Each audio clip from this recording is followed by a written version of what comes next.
दिल्ली में वायु प्रदूषण वाले दर्द की बात करते हैं। दिल्ली वालों के लिए प्रदूषण अब एक ऋतु की तरह बन चुका है। देश में हर वर्ष 6 ऋतुएं आती हैं, लेकिन दिल्ली में हर वर्ष एक प्रदूषण ऋतु भी आती है, जिससे दिल्ली वाले परेशान होते हैं। आज प्रदूषण वाली ये परेशानी संसद में मुद्दा बनी। कांग्रेस नेता राहुल गांधी ने वायु प्रदूषण पर सरकार से सवाल पूछा। सरकार से प्रदूषण को कंट्रोल करने वाला प्लान मांगा। प्रदूषण पर सरकार का एक जवाब भी चर्चा में है, जिसमें सरकार ने बताया कि भारत ने अपने एयर क्वालिटी नियम खुद बनाए हैं। इसलिए आज प्रदूषण पर सत्ता की इस कुंजी को हमने 2 हिस्सों में बांटा है। पहले बात करेंगे संसद में हुए प्रदूषण वाले विमर्श की, जिसकी शुरुआत में राहुल गांधी ने कहा कि प्रदूषण देश के लिए अहम मुद्दा है, इसलिए सरकार को इस पर चर्चा करानी चाहिए। वायु प्रदूषण कम करने के लिए लॉन्ग टर्म प्लान बनाना चाहिए। इसके जवाब में संसदीय कार्य मंत्री किरेन रिजिजू ने कहा कि सरकार हर विषय पर चर्चा करने के लिए तैयार है। इसके लिए विपक्षी नेताओं से सलाह लेने में भी सरकार को कोई परहेज नहीं। अब प्रदूषण पर आए एक सरकारी जवाब वाली कुंजी आपको दिखाते हैं, जिस पर कई सवाल हैं, क्योंकि इस जवाब में सरकार ने साफ किया है कि प्रदूषण को लेकर भारत के अपने मानक और नियम हैं। इन मानकों का WHO से कोई लेना देना नहीं है। ये बात पर्यावरण राज्य मंत्री कीर्ति वर्धन सिंह ने राज्यसभा में एक सवाल के जवाब में कही। साफ किया कि भारत ने अपने एयर क्वालिटी मानक खुद बनाए हैं, क्योंकि प्रदूषण के मानकों को लेकर WHO का कोई नियम नहीं है। विश्व स्वास्थ्य संगठन यानी WHO सिर्फ दिशा निर्देश जारी करता है। उन दिशा निर्देशों के आधार पर सभी देशों को अपने स्टैंडर्ड निर्धारित करने में मदद मिलती है। भारत में भौगोलिक और पर्यावरणीय परिस्थितियों के मुताबिक मानक तय किए गए हैं। यानी भारत ने साफ कर दिया है कि WHO की एयर क्वालिटी गाइडलाइंस सिर्फ सलाह है। कोई देश उन नियमों को मानने के लिए बाध्य नहीं है।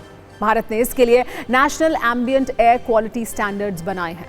अब सवाल उठ रहे हैं कि भारत में जो प्रदूषण के मानक तय किए गए, वो वायु प्रदूषण वाले खतरे को कितना सही दिखाते हैं। इस पर आज हमने तथ्यों और आंकड़ों वाली एक कुंजी तैयार की है। जब भी वायु प्रदूषण की बात होती है, एक शब्द आप बार बार सुनते होंगे, AQI, जिसका मतलब है एयर क्वालिटी इंडेक्स, जिसमें हम ये पता लगाते हैं कि हम जिस हवा में सांस ले रहे हैं वो हवा कितनी शुद्ध है। इस AQI का पैमाना भारत और दुनिया के दूसरे हिस्सों में अलग अलग है। भारत में 0 से 50 तक एयर क्वालिटी इंडेक्स को अच्छा माना जाता है, तो यूरोप में 5 तक ही AQI को अच्छे की कैटेगरी में रखा गया है। भारत में AQI 51 से 100 तक संतोषजनक है। यूरोप के देशों में सिर्फ 6 से 15 AQI होना संतोषजनक है। भारत में 200 तक AQI सामान्य की श्रेणी में है। यूरोप में ये सिर्फ 50 तक है। यूरोप में जहां 50 से 90 तक AQI खराब की कैटेगरी में है, तो भारत में 200 से 300 AQI को इस कैटेगरी में रखा गया है। 140 तक AQI को यूरोप में बहुत खराब मान लिया जाता है, तो भारत में 300 से ज्यादा AQI होने पर बहुत खराब की कैटेगरी में ये आता है। 140 से ऊपर AQI होने की स्थिति यूरोप के किसी भी देश के लिए हेल्थ इमरजेंसी की तरह हो सकती है, लेकिन भारत में AQI का खतरनाक स्तर 400 से ऊपर शुरू होता है। ये बात भी बिल्कुल सही है कि AQI भौगोलिक परिस्थितियों पर भी निर्भर करता है, लेकिन ये भौगोलिक परिस्थितियां वायु प्रदूषण वाले खतरे को कम नहीं करती हैं। दुनिया के किसी भी देश में अगर AQI बढ़ेगा तो उसका असर भी होगा। जहां तक WHO का सवाल है, 2021 से पहले WHO ने साल भर के 10 औसत AQI को अच्छा मानता था, लेकिन इसमें बदलाव किया गया। अब WHO की गाइडलाइंस के मुताबिक सालाना औसत AQI 5 से कम होना चाहिए। भारत में इसका पैमाना 8 गुना ज्यादा तय किया गया है। यानी भारत में सालाना औसत AQI 40 तक भी हो तो उसे अच्छा माना जाएगा। लेकिन असली चिंता इससे भी आगे की है। आंकड़ों पर अगर गौर करें तो इस वर्ष जनवरी से दिसंबर तक दिल्ली का औसत AQI 187 रहा है। दिल्ली वालों का दर्द इस बात से समझा जा सकता है कि दिल्ली में वायु प्रदूषण WHO की निर्धारित सीमा से 20 गुना से भी ज्यादा है। दिल्ली NCR में रहने वाले लोग इसे हर वर्ष महसूस कर रहे हैं।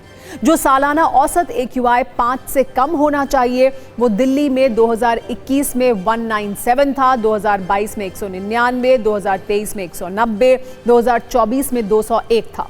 साल के कुछ दिनों में तो दिल्ली का AQI 400 तक चला जाता है। भारत में जिस 50 AQI को अच्छा बताया जा रहा है, WHO की रिपोर्ट कहती है कि 15 से 50 के बीच AQI हो तो आंखों में जलन और अस्थमा के मरीजों के लिए खतरा हो सकता है।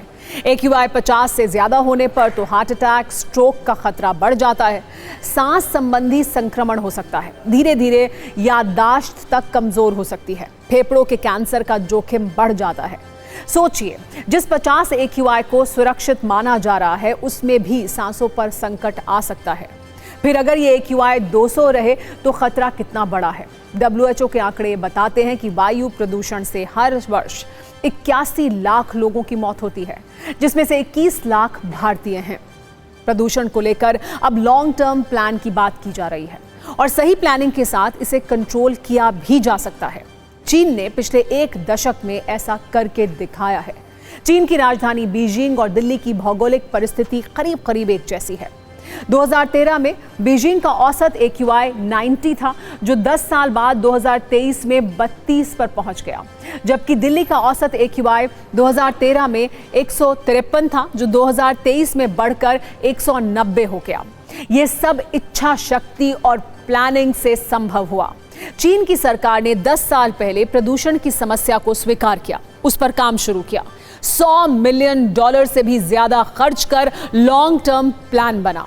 चीन की राजधानी बीजिंग की हवा अब साफ है। सवाल फिर है कि जो बीजिंग में हुआ वो दिल्ली में क्यों नहीं हो सकता। प्रदूषण का पैमाना तय कर लेना सरकार और सिस्टम का अधिकार है, लेकिन इसे कोई नई वैज्ञानिक खोज नहीं कहा जा सकता। ये एक तरह से प्रदूषण पर सुविधाजनक पॉलिसी है, जिसे अंग्रेजी में पॉलिसी कन्वीनियंस भी कहते हैं। अगर PM 2.5 के ऊंचे स्तर को हम सामान्य मान लेंगे तो कई शहर जिनकी हवा खराब है वो भी सामान्य मान ली जाएगी। इसे आप बढ़े हुए प्रदूषण पर सरकार का नया पॉलिसी मास्क भी कह सकते हैं, जिससे प्रदूषित शहरों वाली छवि हो सकता है कुछ समय के लिए बच जाए, लेकिन लोगों के फेफड़े नहीं बचेंगे।